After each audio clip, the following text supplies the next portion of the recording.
saludarlo. A ver si anda por acá. ¿Quién? Ahí anda. ¿Dónde está? A ver. Ándale. Papá. Es un placer estar entre tus brazos. ¿Cómo está? ¿Cómo debo llamarle? Pues no sé, ahorita. El pejejito. Ya me voy. No tengas miedo. Elige miedo o MIT. Y la opción tampoco es López Obrador. Sus locuras han sido, son y seguirán siendo un peligro para nuestro país. Esta intolerancia está siendo alimentada y animada por Andrés Manuel López Obrador. Defenderte de las propuestas de López Obrador. Que Andrés Manuel, toda su campaña es una farsa. Populista. Y eso es López Obrador. Sí, López Obrador es el espantainversiones. ¡Frenémoslo a él! El PG quiere echar atrás la reforma. Tengo miedo. No voten por la izquierda. No voten por López Obrador. Están muy nerviosos los de la mafia del poder.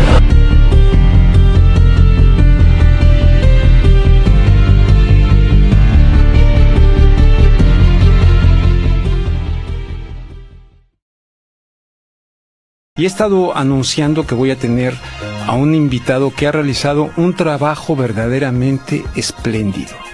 Que en mi opinión, este trabajo y este concepto tendría que estarse discutiendo y analizando en todos los medios de comunicación de la sociedad mexicana. Ahorita van a ver por qué. Les voy a leer, de hecho, un fragmento antes de presentarles al invitado. Un fragmento de un artículo, de hecho son 2 artículos que él publicó en el periódico El Universal, donde maneja, y tengo entendido que él acuñó el concepto de pejefobia. Ya saben ustedes lo que es una fobia. Y una fobia al peje, pejefobia. ¿Quién es el peje? Bueno, se deriva de este animal bueno, se escuchó feo, pero sí, el peje lagarto de la zona selvática del estado de Tabasco, de donde es Andrés Manuel López Obrador, y entonces le apodan el peje lagarto o el peje. Entonces de ahí sale esto de la pejefobia. Venía yo diciendo ahorita que grabé, transmití en vivo a través de Facebook, anunciando que no se pierdan esta entrevista en la noche. Venía yo compartiendo una anécdota que se las voy a compartir rápidamente, porque ya vamos a tener en la línea al entrevistado y no lo quiero hacer esperar. Pero alguna vez en la Ciudad de México, cuando vivía yo por allá, con mi esposa, mis hijos pequeños, etcétera, trabajaba una linda persona de la ciudad, no de la ciudad, de Oaxaca con nosotros, muy linda. Y un día mi esposa, por iniciativa de ella, debo decirle, no voy a adornar, pero obviamente le dije que con muchísimo gusto, me dijo, tenemos que pagarle más. A Rosa, tenemos que pagarle más porque se lo merece y porque vivimos en una sociedad muy injusta, y si nos está yendo bien, que gane bien.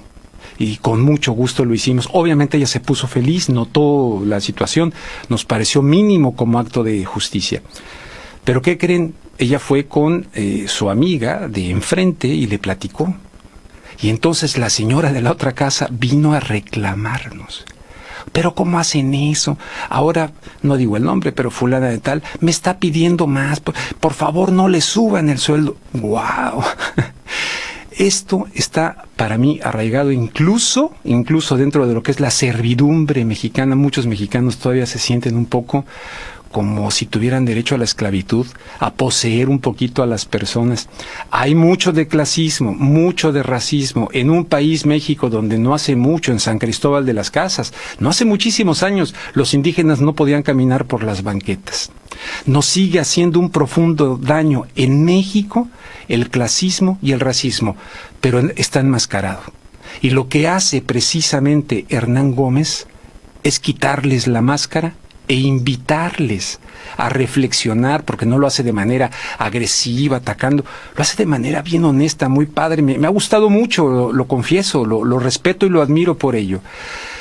Bueno, en uno de sus 2 textos, él dice: la pejefobia está hecha de clasismo, elitismo y chilangocentrismo.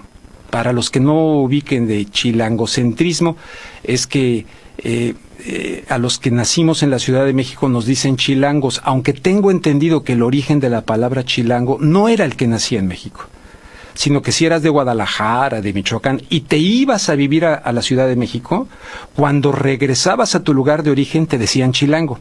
Entonces, por analogía de atribución, fueron atribuyendo esto, según tengo entendido, pero no estoy seguro. Pero el chilangocentrismo, a fin de cuentas, es que el país, México, se centra en el Distrito Federal, ¿no? Ya no es Distrito Federal, en la Ciudad de México. Continúo con el texto de Hernán Gómez. En su manifestación más extrema también es una forma de racismo, pura discriminación. Por ello resulta difícil discutir con los amlofóbicos. Vaya que me consta. ¿Qué se puede contestar a un interlocutor como un amigo empresario, dice Hernán, con el que hablé hace unos días, que después de un acalorado debate simplemente concluyó que no votará por AMLO porque es un naco? Aunque tengas razón en lo que dices, como señaló, continuó el texto de Hernán, y termino con un último párrafo.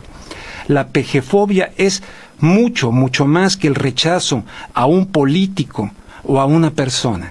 Es el desprecio a lo que ésta representa. Es el miedo, fíjense en esto, es el miedo de los privilegiados y los advenedizos que se identifican con ellos. A la plebe que pretende igualarles, es el temor a que los jodidos o los rotos irrumpan en la escena pública. Es el rechazo a empoderar, aunque solo sea simbólicamente, a los desposeídos. Un fragmento, y lo asocio a lo que les dije, es el rechazo a que ganen mejor, a que se hagan pequeños gestos de justicia en un país marcado de norte a sur y de este a oeste por la injusticia que se llama México, y que siguen cínicamente negándolo, y que nos siguen pintando una Foxolandia, Calderolandia, Peñalandia. México necesita un cambio profundo, y con esto no estoy haciendo propaganda a ningún partido político, lo necesita. Si llega alguien al poder, que pudiera ser AMLO, y no cumple, vámonos, seremos fiscales, seremos periodistas, vámonos. Pero vamos a analizar con Hernán Gómez, quien ya se encuentra desde la Ciudad de México en la línea telefónica, y a quien le agradezco muchísimo que haya aceptado esta invitación. Muy buenas noches, Hernán. Rubén, buenas noches, y soy yo el agradecido por tus amables palabras y porque me des esta oportunidad de hablar con un público con el que normalmente no tengo mucho contacto, pero es de mi mayor interés tener intercambio con especialmente con las y los mexicanos que están en Estados Unidos, y que creo además que cuando hablamos de discriminación, muchas de las historias de las personas migrantes están marcadas por la discriminación, porque muchos de los que tuvieron que ir de México, pues de alguna u otra forma creo que lo hicieron porque había una historia de discriminación detrás. Muchas veces es porque había una historia de discriminación de clase, porque había una historia de discriminación por origen étnico, porque había una historia de discriminación por tono de piel, y creo que tu público es sensible a estos temas porque muchas personas han vivido la discriminación. La discriminación está quizás en las razones por las cuales se fueron de México, y también está y también me imagino que también sufren discriminación allá, y muchos de los mexicanos que están volviendo a México también sufren discriminación cuando regresan a México, si son deportados porque se sospecha de que tengan algún antecedente penal, se los estigmatiza, o simplemente a veces porque regresan a México hablando con un acento, digamos, sí, gringo, y eso también hace que la propia sociedad mexicana rechace. Entonces, me extiendo en esto porque creo que las vidas de los migrantes son vidas marcadas por la discriminación y lo vinculo con este tema del que hoy estamos hablando, porque en el fondo creo que lo que está en el centro es el tema de la discriminación. Lo dices brillantemente, eso está en el centro. Obviamente tenemos una problemática interna de México donde millones de mexicanos han sido abortados, digo yo, utilizo el concepto, y luego vienen para acá y muchos se la pasan muy bien, en fin, pero estamos viviendo tiempos muy difíciles, no de ahora. La gente debe saber que Bill Clinton fue dentro de la Operación Guardián. Bill Clinton fue el primero que construyó 700 millas de valla en la frontera. Muy poca gente sabe, incluso cuando yo lo he dicho, hay algunos hasta me mentaban la madre, me decían que si yo era de Trump, por favor, Dios me libre. Pero Barack Obama como senador, Hillary Clinton como senadora, Joe Biden votaron a favor de la construcción de esa valla. Es un problema binacional y varios demócratas así lo votaron. Yo le pregunté una vez como candidato, Hernán, era candidato Barack Obama, vino aquí a Los Ángeles, en donde fue en el este de Los Ángeles, y él estaba en ese momento en contra de tratados de libre comercio con Corea del Sur, con Colombia y algún otro. Y yo le dije, oiga, a ver, ustedes tiran la mano y esconden la piedra. Los tratados de libre comercio, en mi opinión, han beneficiado a las corporaciones, a las exportaciones mexicanas, pero de paso han golpeado a sectores tremendos de la población mexicana. Y él me dijo, sí, tiene usted razón, si yo llego a ser presidente voy a cambiar eso. No cambió absolutamente nada, es un problema binacional. Entonces hay causas de acá que hay que reclamarles por la migración, pero luego al llegar acá, híjole, ahorita está tremenda la persecución en contra de los indocumentados, ¿eh? Es muy fuerte el tema, Hernán, lo dices muy bien. Pues he escuchado las historias y he visto las noticias. En efecto, creo que además esto que mencionas del Tratado de Libre Comercio en México ha generado algunos polos de prosperidad, hay que reconocerlo, sí. Pero los beneficios se concentran en 5 estados de la República, es decir, no el resto del país no ha logrado beneficiarse de este acuerdo comercial. Entonces, pues esto es parte de las cosas que hay que replantear, indudablemente. Bien, para centrarnos en el tema de la pejefobia, fíjate, yo le decía a mi esposa ahí, porque como tú bien retratas ahí entre amistades y todo, pues hay discusiones. Entonces yo, respecto a algunos familiares, yo le decía, mira, yo te aseguro que detrás de esas palabras, no utilicé el término pejefobia, pero sí le dije, hay racismo. Si López Obrador tuviera la cara de ¿cómo se me fue el nombre? De este que fue alcalde de la Ciudad de México, que ahora Marcelo Ebrard. De Marcelo Ebrard, si tuviera el color de piel de Marcelo Ebrard, su estatura, su pinta, te aseguro que, yo le decía, ese tal familiar tuyo no estaría hablando como está hablando. Las mismas palabras, no dichas así con acento tabasqueño, sino dichas con acento de otro tipo, de chilango pues, y no habría esa reacción. Básicamente detecté lo que tú detectaste, pero tú lo elaboraste verdaderamente de manera brillante, lo articulaste. ¿Puedes platicarnos aquí en contexto para la audiencia de este programa sobre tu concepto? Yo ya leí una parte de tu artículo, pero que tú te avientas al ruedo diciéndonos sobre esto, porque verdaderamente me parece brillante, y repito, y te lo digo sin ninguna adulación, me parece que es un tema que debiera estarse discutiendo en los medios de comunicación de México, porque México tiene que cambiar, y para cambiar necesita terminar con ese clasismo y ese racismo. Sí, mira, Rubén, me llama la atención porque desde que escribí primero quiero decir que no es que yo haya hecho una investigación profunda sobre el tema, ni que tenga datos duros para respaldar lo que estoy afirmando. Simplemente he escrito algunos artículos y he hablado del fenómeno a partir de lo que yo he visto, de mi experiencia directa. Seguramente habrá que hacer una investigación más cuidadosa para ver en los ciudadanos, los electores que rechazan a López Obrador, qué proporción de ellos lo hace por cuestiones como clasismo, racismo, por su manera de hablar, por su acento sureño, por su tono de piel, etcétera. En ningún momento digo que sean todos, ni que las críticas a López Obrador no sean válidas. Claro, si se vale criticar a López Obrador, lo que yo digo es que hay que hacerlo desde la razón y no desde el prejuicio. Entonces, tengo aquí una cita de un empresario de Culiacán, que es el que menciono en el artículo, que si me permites la voy a leer. Por favor, con mucho gusto. Tiene algunas malas palabras, no sé si quieras que la lea. No hay ningún problema, ¿verdad? Con las malas palabras. No, me dicen que la no, leemos adelante. sin censura. Sin censura. Unas vulgaridades, pero creo que hay que leerla completa porque ilustra muy bien de lo que estamos hablando. Viene. Esta persona me dijo, que obviamente no la voy a citar porque no se trata de señalar a nadie con un dedo, pero sí te puedo decir que es un empresario de Culiacán, un empresario mediano. Me dijo así: yo no voy a votar por una persona que ya no está en su sano juicio. Es una anciana. Primera discriminación por edad. Eso en primer lugar. En segundo lugar, es muy naco el cabrón. Para que me represente a mí como mi presidente, mira la forma en que se expresa, cómo habla cuando está en foros públicos. Eso no puede ser posible.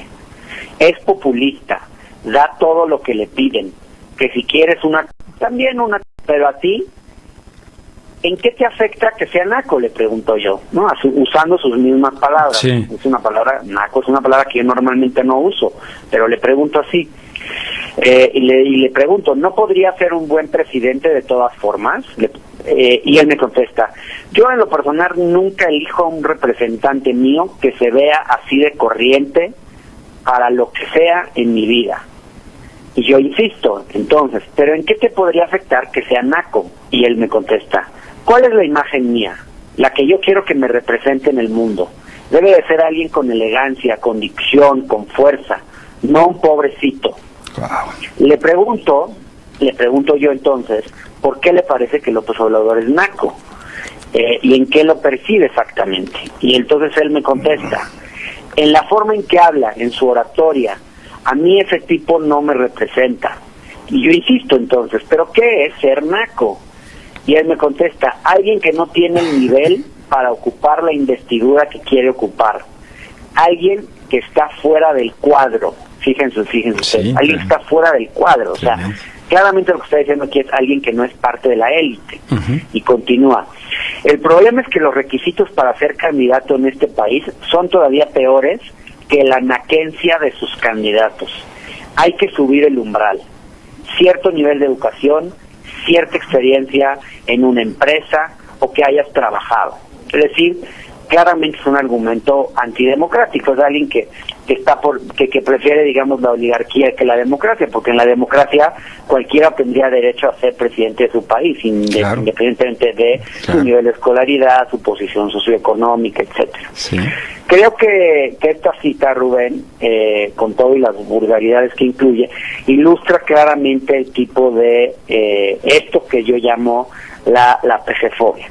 Que no es un concepto acuñado académicamente con el rigor académico que requeriría. Es yo digo, soy analista político y también soy académico, reconozco que al definir este concepto no estoy elaborando una tesis académica, pero es la forma en que creo que se le puede llamar a este fenómeno social que se ha venido viendo en México desde que López Obrador era jefe de gobierno y específicamente cuando dijo que iba a ser el presidente de la República. Llama la atención porque muchas de las críticas que se le han hecho a López Obrador son obviamente mucha gente no acepta que esto es la razón principal, ¿no? Hay algunos que lo dicen abiertamente, como este empresario mexicano de Culiacán, pero hay otros que lo tienen escondido. Entonces dicen simplezas sobre López Obrador, dicen que es un mesiánico, que es un autoritario, y no quiero aquí discutir si es o no autoritario. Lo que quiero decir es que muchas de estas afirmaciones ligeras probablemente en el fondo lo que tengan es un sustento de prejuicios clasistas y racistas. Es un tema del que no se habla en México, es un tabú. Hablar de clasismo y racismo en México es difícil. Incluso después de que he escrito estos artículos, te comento, me han llamado para solicitar entrevistas exclusivamente de diarios extranjeros o de medios internacionales. Nadie de México, digamos, ningún medio en México me ha pedido que elabore más sobre estos planteamientos, lo cual creo que ya nos dice algo, pues, el hecho de que nos dice mucho. En México. Nos dice mucho. Sigue, por favor. Entonces, y luego es un fenómeno también, Rubén, que lo veo mucho en los intelectuales, es decir, los intelectuales en México son muy clasistas y creo que no se dan cuenta, pero detrás de muchas de las críticas de esto que aquí llamamos la comentocracia, hay muchos prejuicios pejefóbicos, es decir, hay, por ejemplo, muchos creen que López Obrador es un ignorante. No lo es. Y creen que es un ignorante por la forma en la que habla, porque habla de una manera muy coloquial, porque es alguien que busca comunicarse con el pueblo, siempre, digamos, directamente. Entonces trata de traducir lo que dice al lenguaje del pueblo, lo cual, por eso mucha gente cree que es populista y le dicen populista, porque trata de hablar de una forma que la gente común y corriente entienda. No habla el lenguaje de los tecnócratas, que siempre está como desprovisto de significado para la gente normal, y que siempre es el lenguaje que usan los políticos mexicanos, que es siempre lo más complicado posible, casi que para que la gente no les pueda entender. Sí. López Obrador intenta hablar de una manera simple, y esto hace que muchos intelectuales lo tachen como si él fuera un ignorante. Ciertamente a veces López Obrador simplifica mucho las cosas, quizás al extremo. Creo que esa crítica es válida, es decir, cuando por ejemplo habla de combatir la corrupción, dice que basta con que el presidente sea honesto para que eso contagie al resto del sistema político, cuando en realidad eso requiere de cosas, de transformaciones más profundas, de las que López Obrador quizás no haya hablado. Eso es cierto. Pero de ahí a tacharlo como alguien ignorante, inculto, pues creo que hay un abismo, porque de hecho de lo que yo hablo en uno de estos artículos es que López Obrador es autor de 16 libros. Bueno, algunos son libros de campaña, pero también ha escrito libros, por ejemplo, sobre la historia de Tabasco, sobre historia local, que son y algunos son libros interesantes, son trabajos rigurosos, ensayos rigurosos sobre la historia de su estado.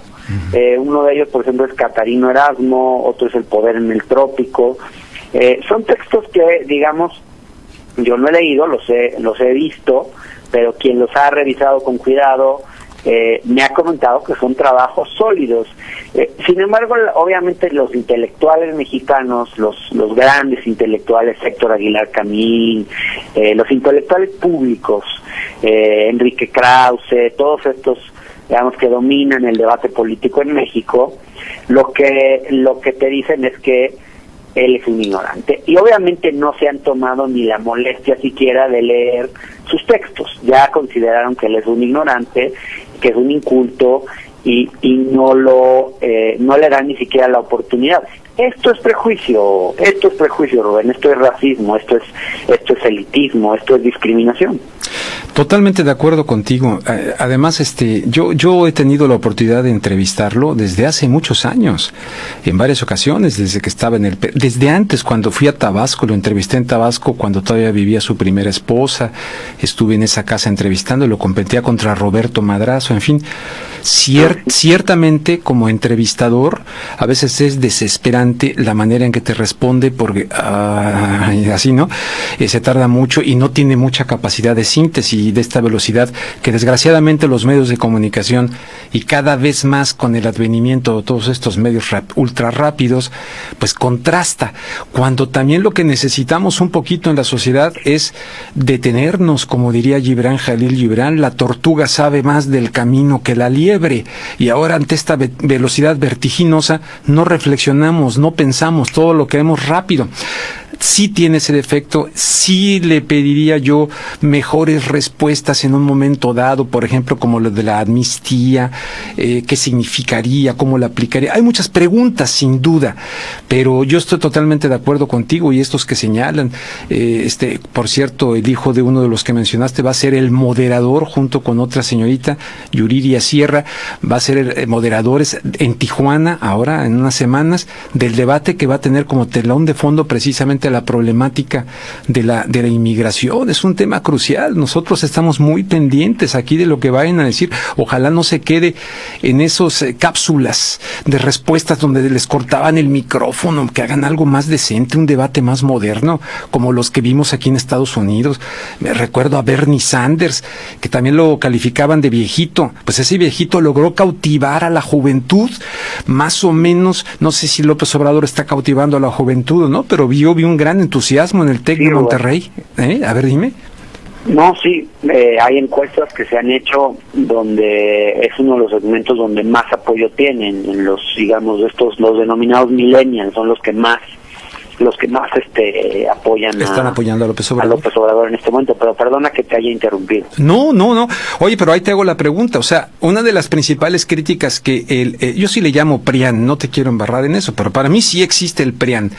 Es un buen término. Es un buen término. Bueno, estos señores del PRIAN, la principal estrategia temática que quieren inocular en el inconsciente colectivo mexicano es que López Obrador representa ideas viejas. ¿Cómo es posible que un Bernie Sanders, que habló aquí de socialismo y de una revolución política, cautivara a la gran número de jóvenes estadounidenses? Y cómo es el dato que me acabas de dar, que López Obrador, si es un viejito y que representa ideas viejas que ya fracasaron, ¿cómo es posible que estos jóvenes del TEC de Monterrey, de universidades, estén simpatizando por él? ¿Por qué? Nada más porque están hartos, ¿es la única razón? Es complejo.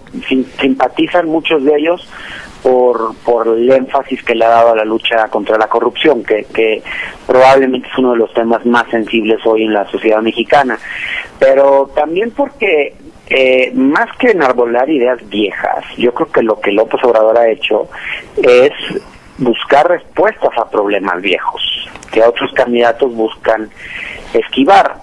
Ricardo Anaya tiene un discurso, el candidato del Frente, que es un frente entre el PAN y el PRD, que es un frente, digamos, que busca enarbolar, pues que junto a la izquierda y a la derecha, bueno, a una cierta izquierda, lo que quedaba, digamos, del PRD, que ya no, quizás ya no sea ni siquiera preciso llamarle izquierda, se volvió un partido vacío, de ideales, más bien es un partido totalmente pragmático y centrado en la búsqueda de posiciones de poder, donde los cuadros más sobresalientes con propuestas programáticas se han ido, pero digamos, este frente de Ricardo Anaya es un frente que vende futuro, pero no tiene un proyecto.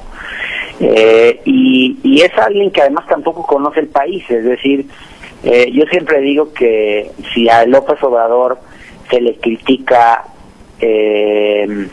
siempre digo, pero no es una frase mía, pero yo siempre la repito, pero si a López Obrador se le critica siempre por decir, digamos, por parecer alguien que no tiene mundo, digamos que a Anaya quizás le sobre mundo, pero le falta mucho México. Es decir, ha ido quizás más a Berlín a tomarse fotografías con Angela Merkel que aquí a Azcapotzalco en la Ciudad de México, por decir, o que a Iztapalapa. Es decir, es alguien que tiene poco contacto con la gente, que conoce poco las necesidades reales de la gente, pero que sin embargo hay quien lo prefiere, y yo creo que es real, por su posición económica, por su color de piel, por ser educado, por tener posgrados. Por hablar inglés, por hablar francés, por hablar inglés. Por hablar francés, inglés, claro. Mucha gente, digamos, aspiracional se identifica con eso,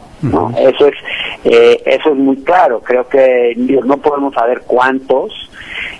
Habrá algunos que se identificarán con algunas de sus ideas, pero la verdad es que no ha enarbolado un programa muy claro. López Obrador tiene un programa, un proyecto alternativo de nación de más de 500 páginas, trabajado en grupos diversos que ya se preparan para la gestión de gobierno, incluso porque él nombró un gabinete ya desde hace algunos meses y ya están trabajando para formar equipos de gobierno.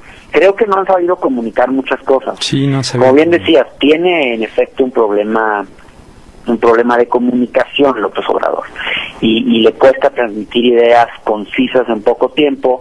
Por eso creo que no le fue muy bien en el debate, justamente por la dificultad. Por ejemplo, en el primer segmento, que era sobre seguridad, él tendría que explicar el tema de la amnistía que propuso.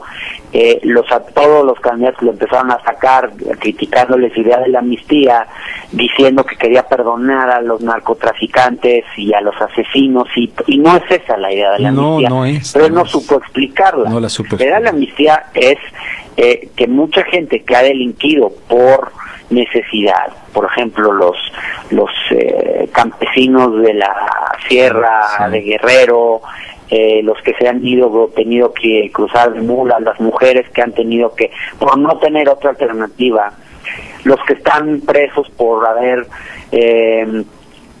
comercializado, por ejemplo, un churro de marihuana que costaba 200 pesos, porque las cárceles están llenas de ese tipo de gente, los jóvenes que están presos porque no tenían otra alternativa en sus comunidades que trabajar para el narcotráfico.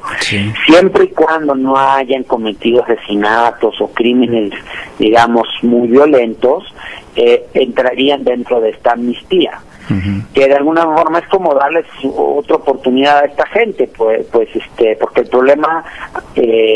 problema no se va a solucionar con la estrategia de combate al narcotráfico que se ha implementado en México en los últimos 2 sexenios. Digamos, creer que el problema se va a resolver con más violencia y no tratando de atacar las causas que generaron esa violencia, pues no lleva a ninguna solución. Y López Obrador es el único que está intentando plantear soluciones distintas. Claro, no las ha sabido comunicar muy bien, y eso es un problema, sin lugar a dudas. Oye, y tú que estás allá en México, no las has sabido comunicar muy bien, pero además no existen precisamente medios de información, sino medios de desinformación, que responden a los intereses de la libertad de expresión de sus dueños, pero no para representar. Totalmente. ¿No? Entonces, la tiene muy difícil, y aún así, pues según las encuestas va arriba.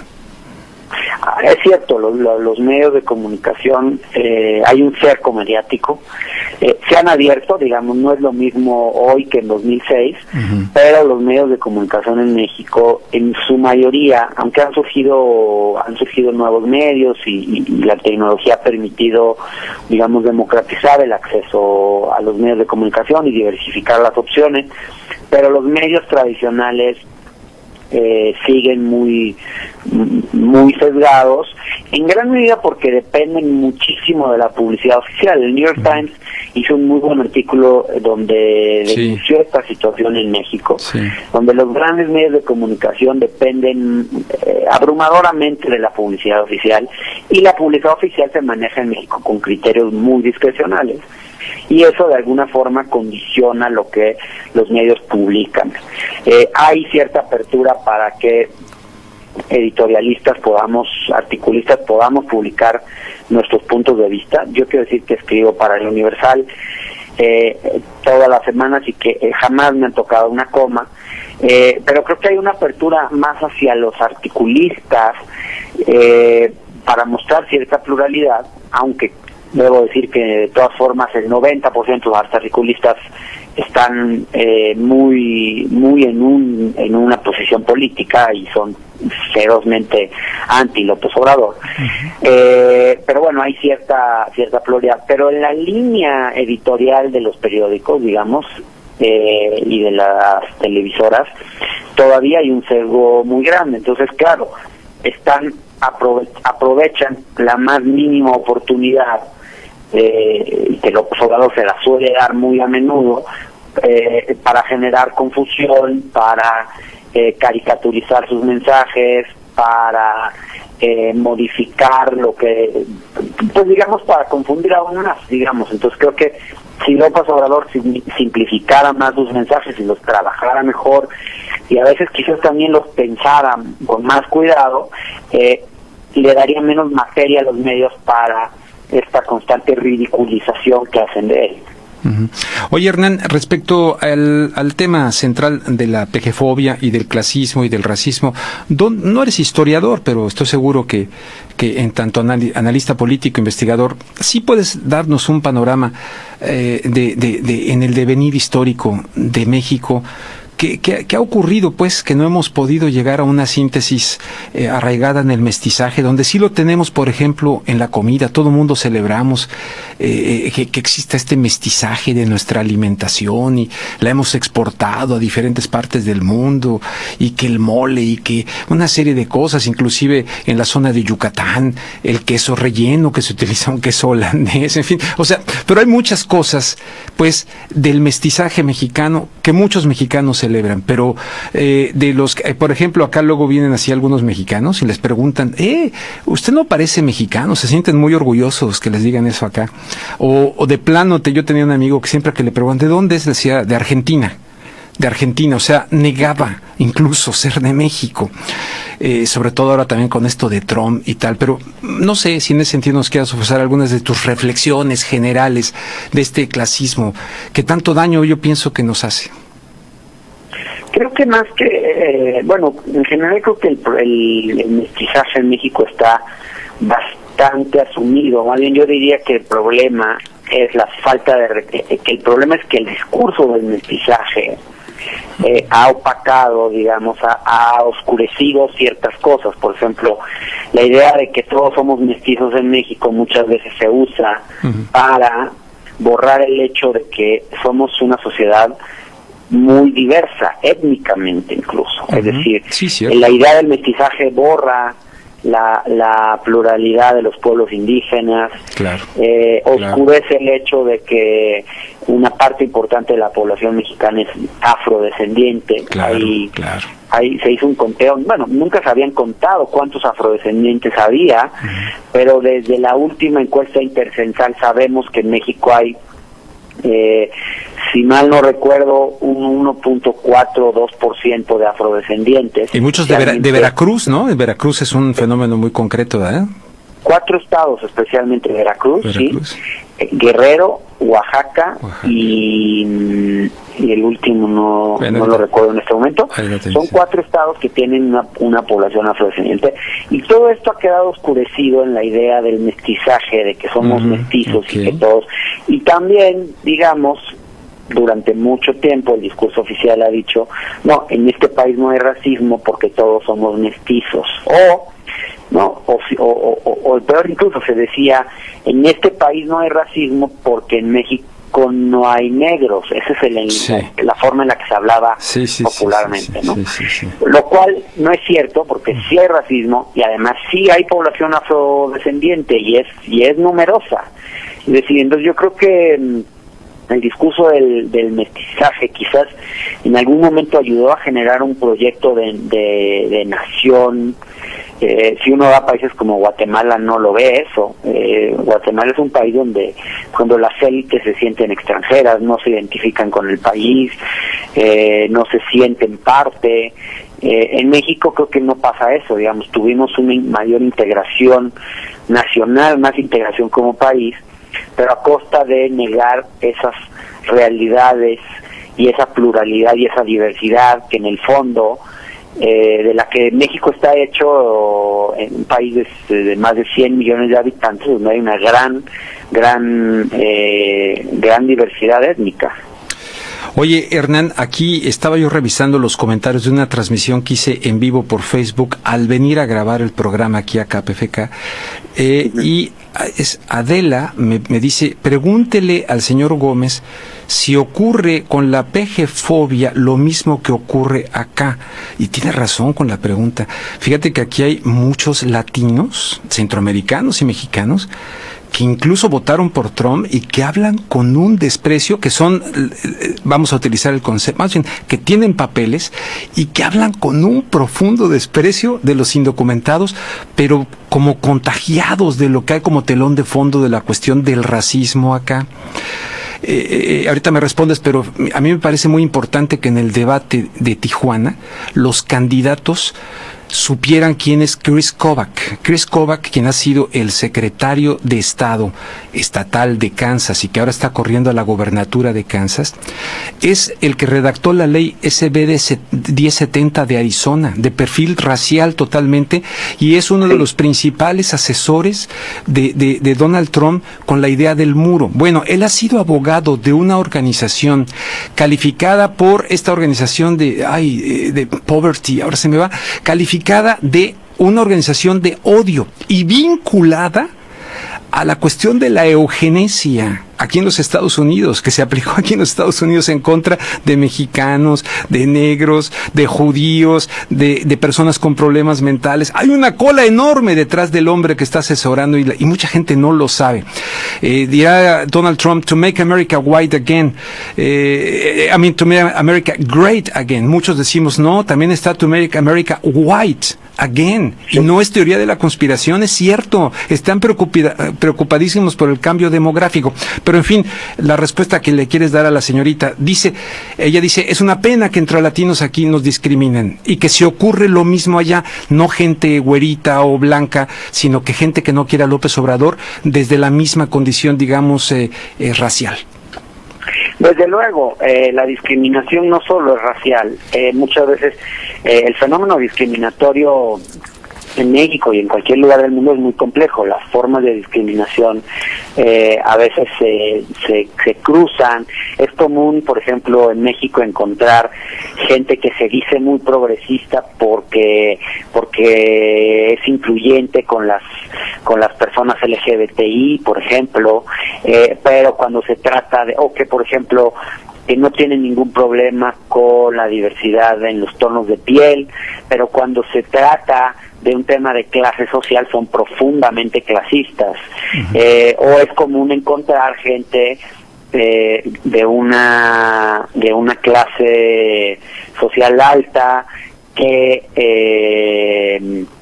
no tiene, así digamos, en todo creo que hay muchas contradicciones, y también es muy común observar el clasismo entre las personas desfavorecidas, es decir, hay gente que se identifica con o que a veces por un poco un fenómeno de deseo de superación o de un poco de algo advenedizo que hay en ciertas personas, de discriminar al que es casi uno de sus pares por creer que uno ya se superó, digamos, entre comillas, ¿no? Que uno ya ascendió socialmente, y entonces aunque ese ascenso social no lo coloque en la posición de los más privilegiados, haya esta cosa como de minusvalorar a alguien que en realidad pues representa un par. Y creo que esta discriminación que yo también he escuchado que existe entre los propios latinos en Estados Unidos, muchas veces es xenofobia, es decir, nos despreciamos entre mexicanos y salvadoreños, aunque seamos hermanos por la nacionalidad, aunque nuestro fenotipo sea muy parecido.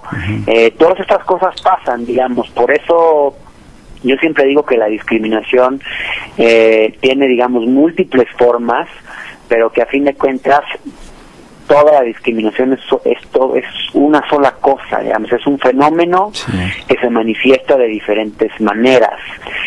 Y probablemente en Estados Unidos pase algo parecido. Sin duda.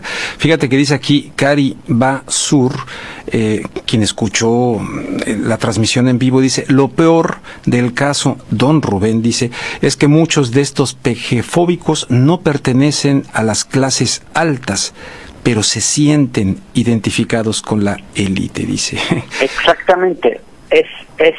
Yo he escrito, digamos, cuando he escrito sobre este tema, el artículo que escribí sobre pesofobia en el Universal fue bastante leído, tuvo aproximadamente 60,000 lecturas, que para un artículo publicado en un periódico en México es tremendo, es bastante, y muchos comentarios, alrededor de 6,000, no los he podido leer todos, pero mucha gente me dice, yo vengo de una clase baja y odio a López Obrador, y no es por mi clase social, ¿no? Eso desde luego que pasa. Algunos tendrán críticas válidas, otros no, otros porque incluso estando en un estatus socioeconómico bajo y con dificultades de movilizar, de ascender socialmente, creen que un presidente no puede ser alguien parecido a ellos, creen que un presidente tiene que ser alguien de la clase alta. En México siempre los presidentes, no siempre, pero generalmente han sido de la élite, son abogados,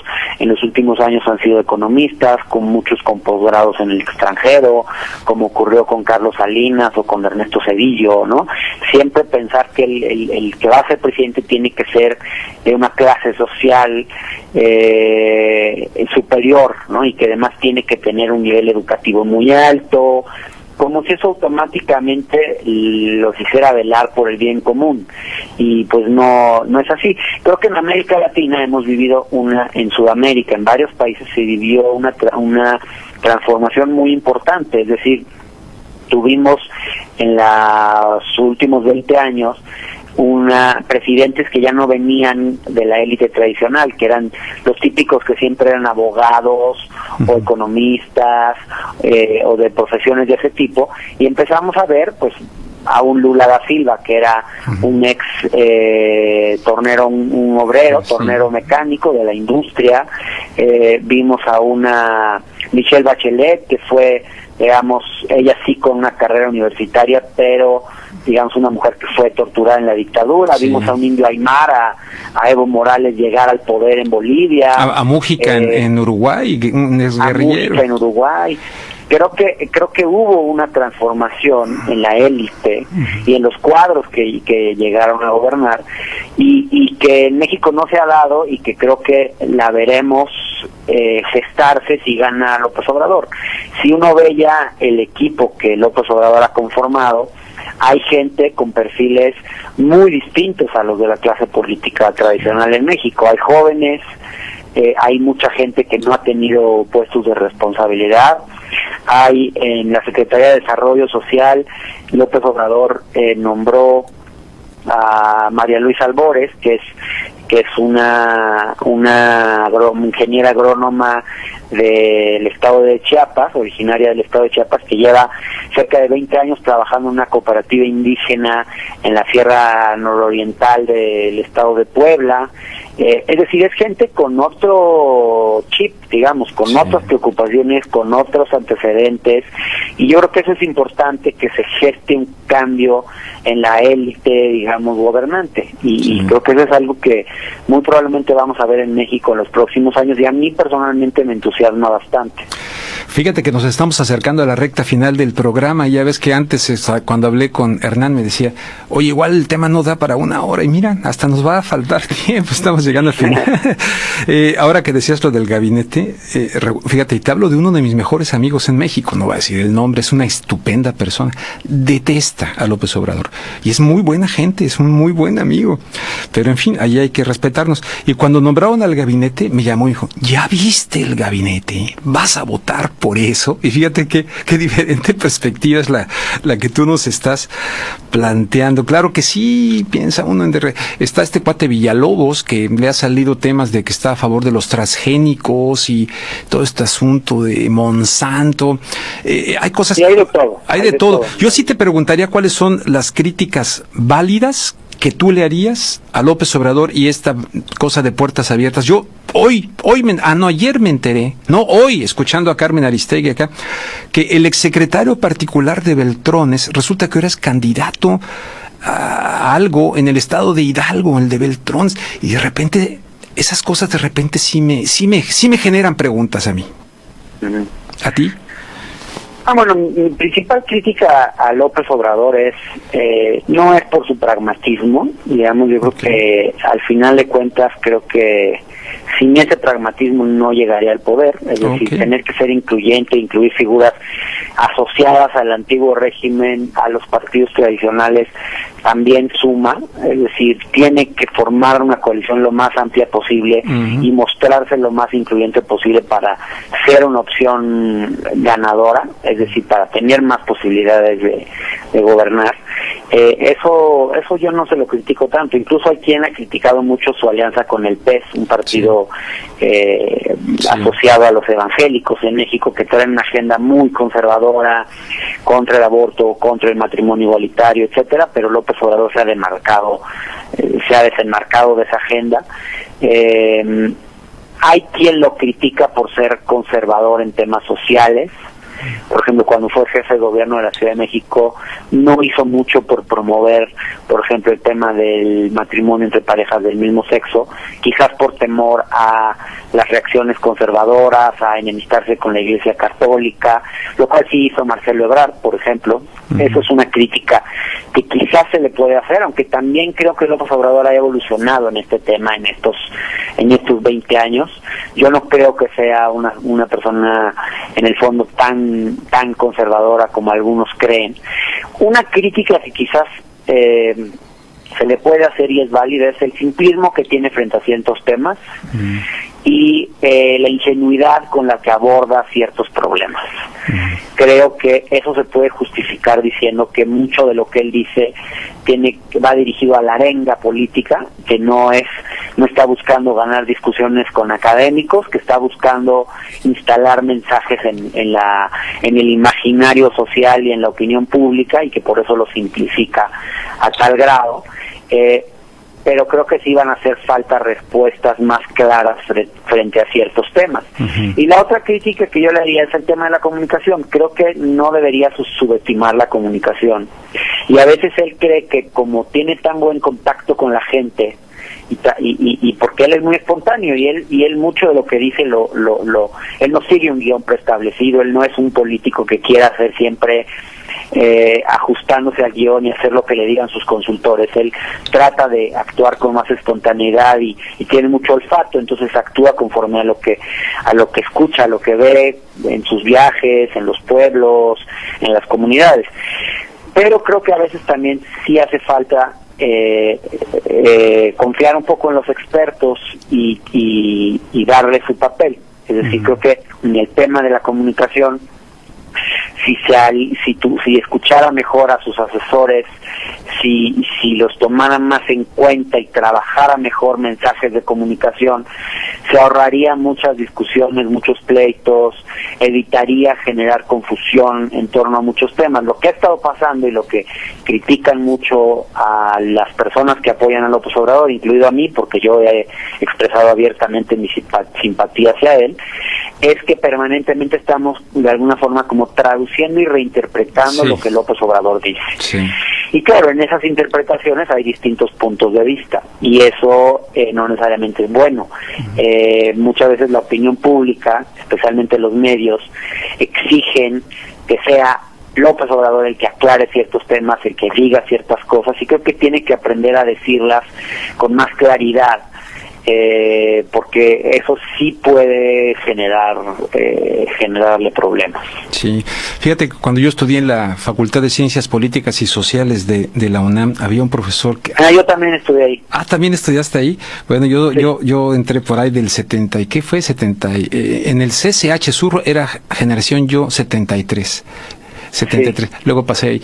Oye, qué padre. Y entonces había un profesor, no recuerdo si era chileno o argentino, escribió unos libros sobre el discurso autoritario, la verticalidad del discurso autoritario. Ahora que mencionabas que si critican de autoritario a López Obrador, no analizan sociológicamente y políticamente el discurso autoritario del poder como tal desde la verticalidad.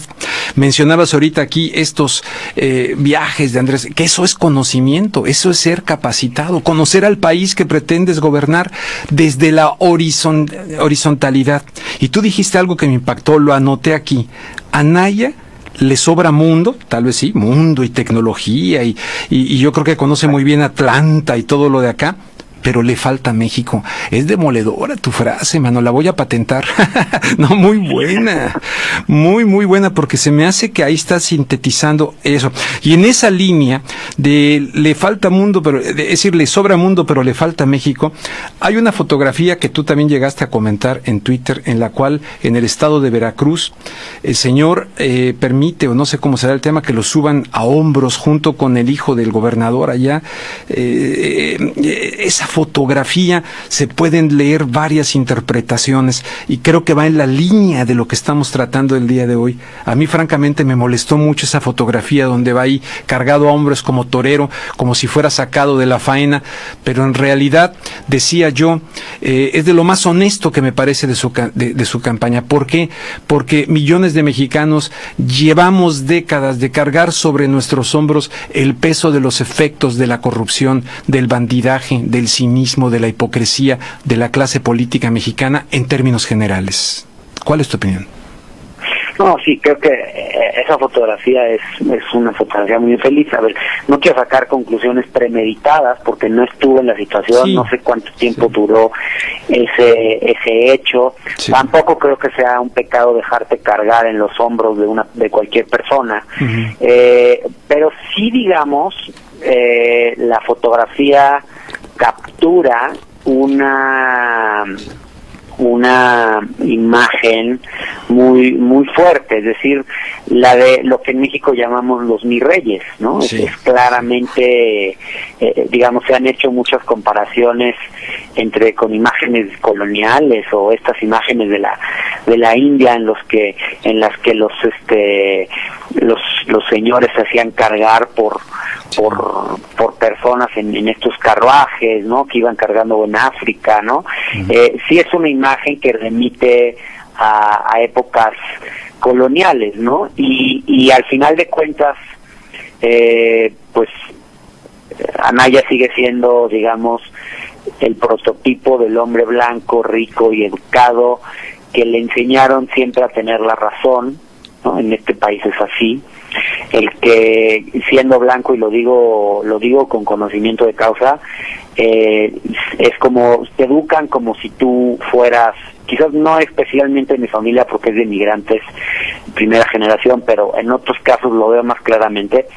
Al blanco se le educa a imponerse, ¿no? Por su personalidad, a tener siempre la razón. Sí.